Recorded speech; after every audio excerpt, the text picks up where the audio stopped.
Hi guys, welcome back to my channel. If you're new here, my name is Hailie, and today I'm going to be telling you all about the holiday books that I have read in the past few weeks. If you're just joining me, I decided to do the 12 days of Christmas books for Vlogmas. So each day I did a regular sort of vlog. We did a lot of like holiday stuff like decorating, Christmas shopping, baking, all kinds of fun things. But I also decided to sprinkle in book reviews in each video as well. So I thought, what better way to wrap up that series than to review all 12 of the Christmas books that I read in just one video. I know Vlogmas isn't everyone's jam, and sometimes you just want to get straight to the review. So if you want a little bit more of like in-depth reviews, I'll have my Vlogmas playlist listed in the description box, so check that out before you guys leave. Today I'm just going to give you an overview and tell you my favorites and the ones that are definitely worth picking up this holiday season. So starting with all of the 3-star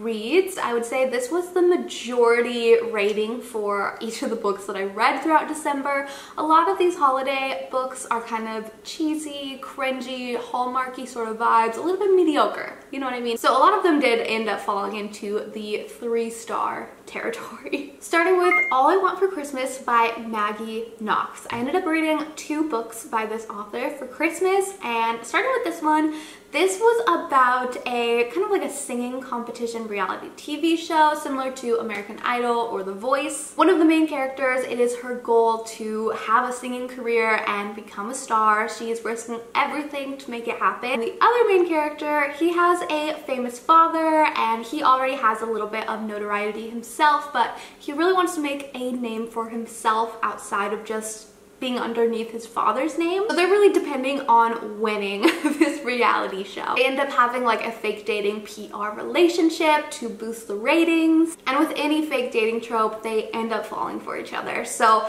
in this book, it is just kind of like a messy situation. Things are not working out easily for either one of them. I gave this one 3 stars just because it was a little bit boring for me. It was pretty slow. I didn't love the characters, and especially the male main character. He was just so crabby and irritated all the time. He came off really cocky, and neither of them really knew what they wanted throughout the book. More than anything, this was kind of frustrating to read, and it ended up being very similar to this author's other Christmas book, The Holiday Swap. So this one's actually about 2 twins. One is on a reality TV baking show and one is back home working for the family bakery. One on the reality TV show ends up getting injured and they pull the good old twin switcheroony, and it's kind of a mess. Again, a cute read overall, but nothing that really like pulls you into the story, and the characters are frustrating. And honestly, for both books written by Maggie Knox, I feel like the stories are pretty forgettable. Moving on to One Last Gift by Emily Stone. This one was a little bit different. There's still like the holiday romance element, but there's actually a lot of tragedy in this book. Basically, in this book, the main character, her brother writes these like little treasure hunts for her at Christmas time each year. When one year he makes this treasure hunt in advance because he is traveling for the holidays. He won't be home until like the day before Christmas, so he wants to have everything prepared. But unfortunately, he never ends up making it to Christmas because he gets in a terrible accident, passes away. It is like boom, boom, boom. So sad right off from the start. So she ends up doing this little treasure hunt anyways and kind of taking this as the final gift from her brother. But throughout this story, there's like a lot of twists and turns and reuniting with old friends and old lovers, and it's definitely an interesting story. However, I felt like the writing, there was something missing. I don't know. This one was another one that was a little bit too slow for me, and I also didn't really love either of the main characters. One thing I noticed throughout like pretty much all of these Christmas books is there isn't a ton of character development. And that was my biggest issue with this book, is once we got to the end, I was just kind of like, okay, you know? Another 3-star read, I actually have 2 from Jenny Bayliss. I ended up reading 3 of her books throughout this series, so 2 of them did fall into the 3 stars category. but for very different reasons. Starting with A Season of Second Chances. This one is about a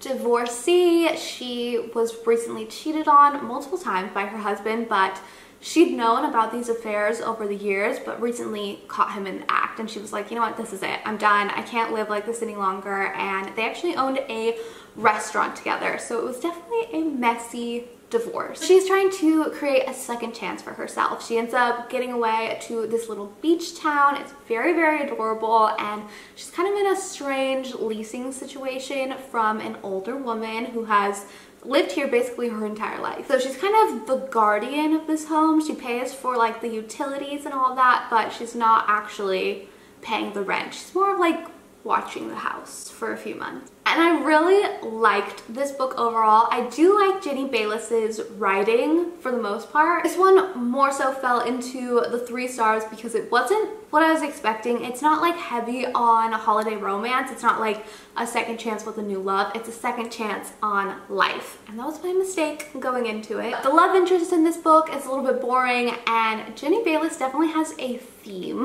with the men characters that she writes. They're always like pretty shitty. But I did enjoy this book. It just wasn't a absolute favorite of mine, which is why I gave it 3 stars. However, for her other book, Meet Me Under the Mistletoe, this one was almost a 2-star for me. I actually just hated the main character. Yet again, she's really frustrating. Doesn't know what she wants. She just keeps waffling, and I hate that in a main character. And in all of Jenny Bayliss's books, there are a lot of side characters, and that's one thing that I actually really like about her books. But in this one in particular, it was just too many names, too many side stories, too many things to keep track of, and I found myself kind of just skipping through whole chapters, basically like skimming them. To me, this one was just boring, and it didn't do anything for me. And I think the last 3-star read that I have is A Princess for Christmas, and yet again, this is another one that I actually really enjoyed. It just fell under 3 stars because, I don't know, it's just like really hallmarky, cheesy, silly. This one is about a princess from a little tiny country. It's called Aldovia, which is very reminiscent of Genovia from The Princess Diaries. That's all I could imagine when thinking about it throughout reading. Basically, the princess is in New York, and she is just trying to sort out some business things for her country. But she has one major issue, and it's that her driver has canceled on her last minute. She needs somebody on it. So she grabs the first taxi she sees, and it ends up being Leo and his little sister Gabby, who actually are off duty. They decide to help her out because she looks desperate. Of course, this turns into a whole thing. She hires him for the rest of the time that she's in New York, gives him a huge sum of money that he cannot turn down, and of course they end up hitting it off and having a great time together. With these sort of stories, you just kind of have to stretch the imagination a little bit because things not realistic in the slightest. Everything moves very fast, and I think it's so funny because this book is like so sweet, hallmarky Disney, and then it is just like so spicy. This one honestly just ended up falling into the 3-star category because it's just a cheesy book, you know? Moving on to 2-star reads, which I actually did have 2 of for similar reasons. Starting with the first one, Window Shopping. This was a very short book. It was like 250-ish pages, and the entire time it is just like girl meets boy, boy falls for girl, and then like 200 pages of having sex. And honestly, it wasn't even like enjoyable spice, like, ooh, this is steamy, fun. No, it was like, this is the cringiest thing I've ever read. Like, I'm sick. The writing in this book was absolutely horrendous, and like the whole trope here is like this guy, it's literally her manager, which is a whole other thing that I won't get into, but this guy is like this nice guy. He's so silly. He's always wearing bow ties and he's so sweet, but get him in bed and he is not so nice. Honestly, it made me want to throw up all over myself. The other 2-star read, I did not expect this. So let me preface this by saying I picked up this book because the cover is so cute. Didn't really read the back. I was like, oh, cute little meet cute moment. Love it. Add to cart. This was like somebody just published the craziest fan fiction ever. This is Merry Little Meet Cute, and this is written by 2 women. Hold on. The fact that this was a collaboration sends me. Julie Murphy and Sierra Simone. Immediately, horny jail. Get out. Don't get me wrong, I liked this book. It was fine. I read it fairly quickly for like a 400-page porno. So it starts off with this director who has an actual like porn production company, but he's trying to kind of like separate himself from that and wants to make a Christmas movie. So that's like the first chapter of the book, and I was like, oh, I really had no idea what I was coming into. At this point I was hooked. I was like, okay, tell me more. Then it goes on to the male main character of both the book and the movie production. He is a former boy band member, bad boy. He has his own song as his ringtone, and that was a red flag for me right off the bat. There's also like this whole storyline of mental illness, specifically bipolar disorder, that was a really weird touch. I am all for talking about mental illness. I'm very, you know, open about my anxiety and depression here on YouTube. I have several videos about it. But the way that they made this character seem like she couldn't take care of herself, it was ruining everyone's lives around her, I thought that was a little interesting. Honestly, really unnecessary to the overall plot, but moving on. Then there is the point of view of the sex worker, who she does basically OnlyFans. They call it closed door, but it's the same thing. And she also does like porn under the porn production company.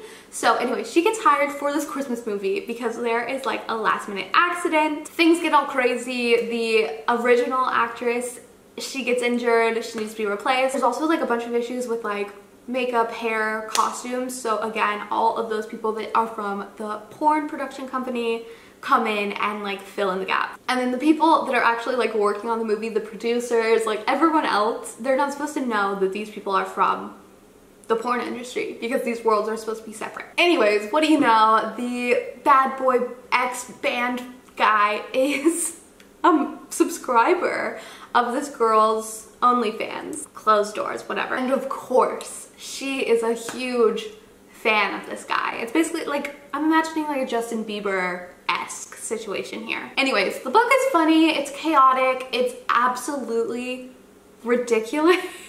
It was a fine read, but like, it's seriously just like, it's fan fiction. It's crazy. Moving on to 4 stars. The first one being Once Upon a December. This one was like a cute, fun read and definitely different from the rest because obviously a lot of these holiday books, there's like overlapping storylines. A lot of the things start to feel very generic and repetitive as you read, you know, 12 Christmas books in a row. This one was a little bit different. There's like the Christmas magic, which is a little bit confusing. It's hard to explain, but like as you're reading the book, you understand. But basically there is like this magical Christmas world that this Christmas market exists in, and then the real world. The girl in the real world falls for the guy in Magic Christmas Land. They fall for each other, but they can't exist in the same world. So he has to come to her world, she has to come to his world. It's like this whole thing. But it's fun, it's cute, it's sweet. It was 4 stars. The other 4-star read is The 12 Dates of Christmas by Jenny Bayliss. This one was so much fun. Like, it's literally like every few days she goes on a blind date, and each day they have like a different activity or like date setting. So it's really fun to go through all of these different dates. The reason that I gave this one 4 stars is because 1, it was like so predictable from like the first chapter, but 2, the men in this book, it was like almost every date she went on, the man was the worst person alive. Like, we could throw a few normal dates in the mix there, and that probably wouldn't be so fun to read, I get it, but I was like, oh my god, what's going on? Anyways, this was a super cute book. Highly recommend. Definitely put me in the Christmas mood. Like the scenery, the settings in this book. Oh, it's so good. And finally, to my 5-star reads. I have 2. First 5-star read was One Day in December by Josie Silver. And if you've ever seen the movie Something Borrowed, one of my favorite movies, this book is really reminiscent of that. Basically, it's a love at first sight sort of thing, which normally I hate. There's actually a lot of things in this book that normally I'm not on board with, but I just adored the writing, I love the story, I love the characters. So this woman's on the train, she makes eye contact with a man on a bench, and it's like, boom, instant connection. She spends the next year kind of searching for this man, looking for him all around town, you know, just kind of always in the back of her mind. And one day, her best friend decides to host a little Christmas party and brings this man home as her new boyfriend. Obviously, the boyfriend and train girl totally remember each other. Like, it was this instant connection sort of thing, you know?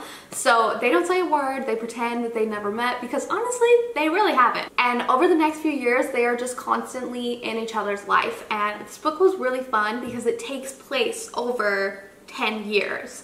10 years of missed opportunities, different relationships, so many different life changes that everyone is going through. It is a really, really fun read.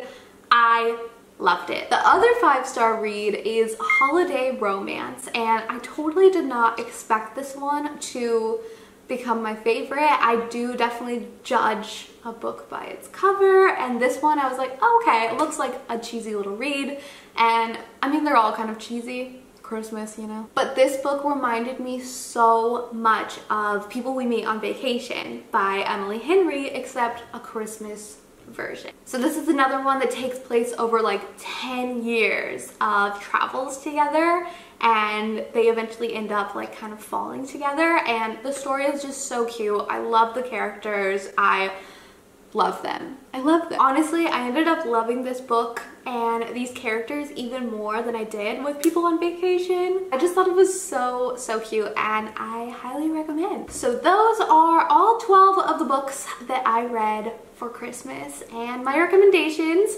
I will of course have Vlogmas linked down below for you guys to check out if you want to hear more about these books or just watch the vlog. So thank you guys so much for watching, and I will see you again soon. Bye!